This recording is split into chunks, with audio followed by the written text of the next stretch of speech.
ஏய் என்னாச்சு சார்?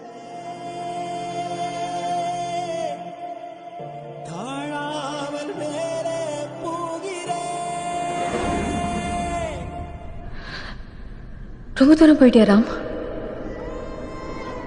உன்னை எங்க வைக்கணும் அங்கேயே தான் நிக்கிறேன்.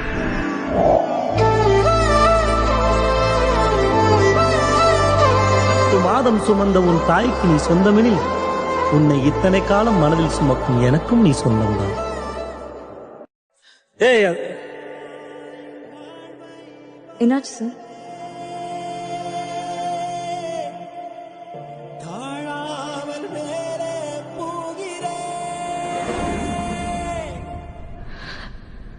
ரொம்ப தூரம் போயிட்டியா ராம்?